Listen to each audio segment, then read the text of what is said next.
Praise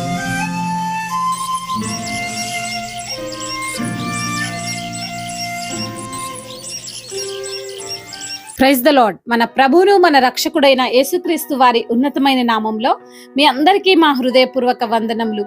మీరందరూ ఎలా ఉన్నారండి? దేవుని యొక్క కృపలో మీరు వర్ధిల్లుతున్నారని మిమ్మల్ని బట్టి మేము ఎంతగానో దేవుణ్ణి స్తుతిస్తున్నాం. మరి ఈ రోజున కూడా ఒక చక్కని వాగ్దానము ద్వారా దేవుడు మనతో మాట్లాడడానికి ఇష్టపడుతున్నారు. ఆ యొక్క లేఖనాన్ని మనం ధ్యానం చేసుకుందాం. యెషయా గ్రంథము 43వ అధ్యాయము 2వ వచనము.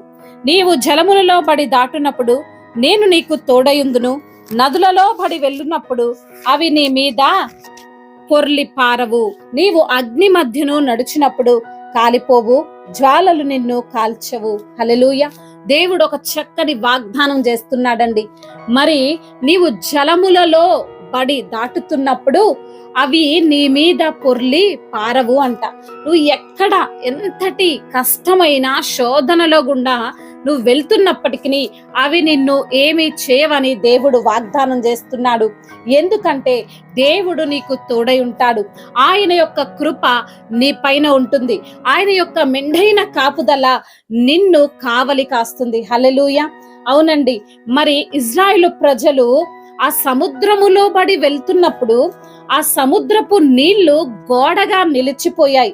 అవి వారి మీదికి పొర్లి పారకుండా దేవుడు ఆ నీటికి ఆజ్ఞ ఇచ్చాడు. అదే విధంగా ఈ రోజున శోధనలో వెళ్తున్నటువంటి నీతో కూడా దేవుడు మాట్లాడుతున్నాడు. ఏ శోధన నీ పైకి పొర్లిపోకుండా, ఏ శోధనలో నీవు పడకుండా ఆయనే నిన్ను కాపు కాచి, ఆయనే నీకు మార్గాన్ని బయలుపరచి నిన్ను క్షేమకరంగా నడిపిస్తానని వాగ్దానం చేస్తున్నాడు. దేని గురించి నువ్వు బాధపడుతున్నావు, దేని గురించి నువ్వు చింతిస్తున్నావు, దేనిని బట్టి నువ్వు దిగులు చెందుతున్నావో దేవుడుకు అన్ని తెలుసండి. ఆయన హృదయ అంతరంగములు ఎరిగినటువంటి దేవుడు. ఆయన నిన్ను విడిచిపెట్టే దేవుడు కాదు. కష్టంలో నిన్ను విడిచిపెట్టే దేవుడు కాదు. శోధనలో నిన్ను విడిచిపెట్టే దేవుడు కాదు. ఆయన నీకు తోడై ఉంటానంటున్నాడు. ఆయన నిన్ను బలపరుస్తానంటున్నాడు. అదే విధంగా నీవు అగ్ని మధ్యన నడుచినప్పుడు కాలిపోవు, జ్వాలలు నిన్ను కాల్చవు. హల్లెలూయా.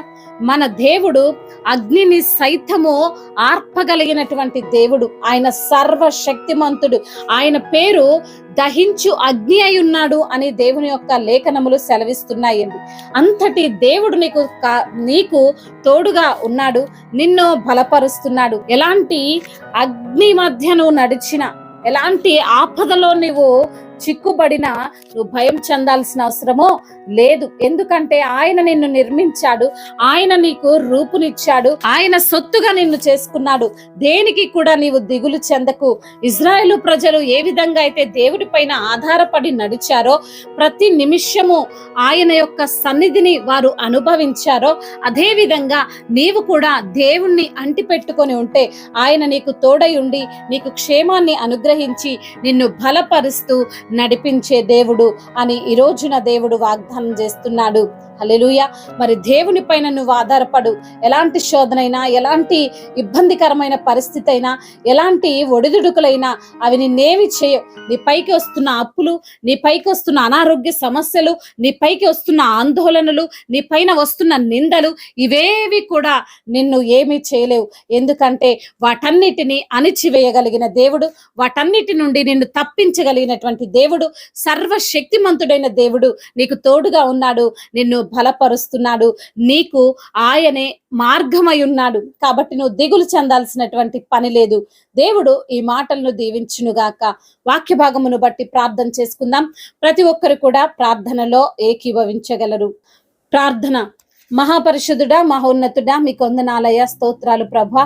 అవును తండ్రి, మేము జలములలో పడి దాటుతున్నప్పుడు ఆ జలములు మా పైకి పొర్లి పారకుండా మీరు మాకు తోడై ఉన్న దేవుడవని, అగ్ని మధ్యలో మేము నడిచినప్పటికీ అగ్ని జ్వాలలు మమ్మల్ని కాల్చజాలవని, ఈ లోక శ్రమలు, ఈ లోకంలో శోధనలు, ఈ లోకములో బలహీనతలు, ఈ లోకములో సమస్యలు మమ్మల్ని ఏమి చేయలేవని మీ యొక్క అయా హస్తము, మీ యొక్క కాపుదల, మీ కటాక్షము మాపై ఉండి మమ్మల్ని కాపాడుతుంది, రక్షిస్తుందని లేఖనము ద్వారా మాతో మాట్లాడినందుకు వందనాలు.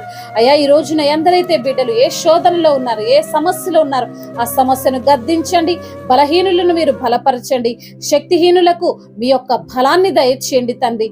అవును దేవా, ఎందరైతే బిడ్డలు ప్రభా మీ పైన ఆనుకొని ఆధారపడి ప్రార్థిస్తున్నారో వారి ప్రతి మనవులను మీరు ఆలకించమని, ఈ రోజంతటిని బిడ్డలకు ఆశీర్వాదకరంగా ఉంచమని, ప్రతి బిడ్డకు దీవెనను, ఆశీర్వాదాన్ని దయచేయమని అయ్యా, మరి ఈ రోజున చేస్తున్న ప్రతి పనిలో మీరు వారికి విజయాన్ని దయచేయమని బ్రతిమిలాడుకుంటూ నజరేయుడైన యేసుక్రీస్తు వారి ఉన్నతమైన నామంలో ఈ ప్రార్థనను అడిగి వేడుకొని పొందుకొని ఉన్నాము మా ప్రియ పరలోకపు తండ్రి.